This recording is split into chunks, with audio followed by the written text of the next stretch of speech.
Yo, what's up, guys? So today I'm finally getting into my Wednesday season 2 review. It took me a while to finish the show. It wasn't bad, it was just a lot to take in, so it kind of took me a while to process all the episodes.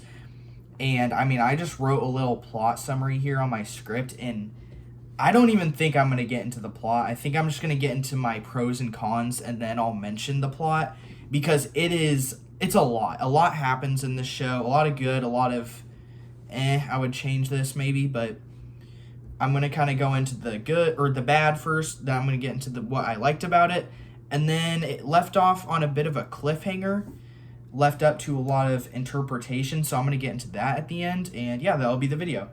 So, my issues with it.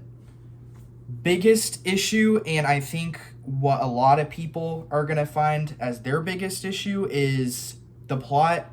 It does a lot. It's a lot to take in. That's why it took so long for me to finish. It wasn't bad. The plot wasn't bad. It was just so much happened. So much. It was like you had Steve Buscemi, who did a wonderful job as Principal Barry Dort. Great job. You had him, but then you had Tyler coming back, and then, which isn't evident why he's back at first, besides the fact that his dad dies in Wednesday, or somebody, I think, just goes to inform him of it. And then he's a hide again. And then you got this zombie named Slurp. And then you got Tyler's family as the villains.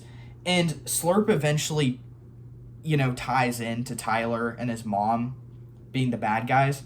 But at first, that isn't explained. And then you have the stuff with the crows, and then you have Wednesday Stalker, who isn't a villain, but at first it's like she's a villain. So you have a ton of, bad guys in this. You got Barry Dort, Tyler's mom, Slurp, the Stalker, and it's just what's happening? What's the main plot? Because season 1 had, a main plot with Tyler, and then there was other little outside stuff that played into it. But this one, it's you've got Barry Dort as the main antagonist at first, but then he's kind of taken out of the way by the end of the season, and they just wrap up the stuff real quick with Tyler, and then that's basically the season, and it feels so weird because it's eventually Slurp is revealed to be Tyler's uncle, but initially going in, you have no idea who the hell Slurp is, so you're trying to find out that mystery. And then you're trying to find out, okay, what's happening with Tyler and his mom. And then you're kind of trying to find out what's happening with Barry Dort. You're learning his origin. And then the stuff with the crows. And then the stalker. And it's instead of just one big mystery with some, things that get in the way on the side, that feels natural. But this one, it's instead of one main mystery, there's just a ton of small mysteries that as the season goes on, gets solved. And then eventually you're just left with Tyler and his mom, and it just feels like a weird way to end because it's a smaller mystery. It's not a huge thing. So what I would have done is I would have chose one big mystery and then kind of had some side stuff, but make it clear what the biggest thing is for the season. This season didn't feel like it had a dedicated main villain. It just had a ton of different things going on. So that was a little bit overwhelming for me personally. I don't know if anyone else had that issue. I haven't read or watched any reviews at all. This is just my initial thoughts right after finishing the show. But yeah, the plot was a lot. There was a lot of just stuff to take in there. Not very much recap. That was something else that was an issue for me, is it just started some Wednesday monologued and explained some stuff going back to school, I lost my powers, blah, blah, blah. And then it's just yep, here's the plot now. And it's it feels almost like you read a blog about a recap for a previous season and then you get into it. That's what it felt like to me, is Wednesday was just here's all this that happened between season 1 and season 2. Now here's season 2. And it felt very I don't know. I'm not saying I would have liked to see it, but I would have liked a little more context, if that makes sense, for why Wednesday lost her powers. And it was given, but it wasn't, it was very yeah, whatever. It wasn't given the right attention and time it needed. So that was a little weird. It blew over a lot of stuff. Sheriff Galpin died. That was just Yeah, it happened. Whatever. And I didn't really. I mean, Sheriff Galpin, he was an alright character, I guess, but it's not like I cared about his character a ton. But it's like that's such a huge decision to make. Like he played a pivotal role in season one, and then they just killed him off randomly, and then they were just like, "Yep, moving on." So that was a little weird. But yeah, those were the main issues I had. Overall, I think I had more things I liked than what I didn't like. Like Steve Buscemi as Barry Dort. I love Steve Buscemi. He did an absolutely fantastic job. We got to see more of the world of the Addams family, not just Wednesday, but we got to see Morticia, Pugsley, and Gomez, who's like my favorite character. Like, oh my gosh, dude.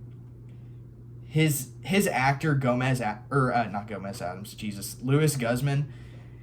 He's hilarious. I watched him in Waiting, that comedy movie. It was really funny. You've seen him in something. He's in everything. He did a great job. He's my favorite character. He's hilarious. But yeah, we got more Uncle Fester. We got this camp episode that was really cool. And then Enid is like an alpha wolf, apparently. So she turns into like, yeah, at the end she like has to save Wednesday from being buried alive. So she turns into the Sigma alpha wolf. Here's an image for reference. That's about what she looked like. She was a Sigma. And she rescued Wednesday. So that was cool. There was a switching bodies episode where Wednesday and Enid did a quick swap, and that was pretty hilarious. That was probably my favorite episode. That was the peak. But yeah, it ends off on Enid becoming the alpha wolf. That was the Sigma. And saving Wednesday. And then Enid just runs off because apparently once you become an alpha wolf and you transform, you can't turn back, which is weird because the whole principle with a werewolf is you change from a man to a werewolf or a woman to a werewolf. So I don't know, I thought that was weird. It was a little like, oh, let's just bend the rules so it fits the plot better and makes another season. That's kind of what it felt like to me, but I digress. Yeah, so Wednesday and Uncle Fester, it basically ends on a cliffhanger where instead of going home with her family, Wednesday goes with Uncle Fester on a quote-unquote vacation to go find Enid and save her.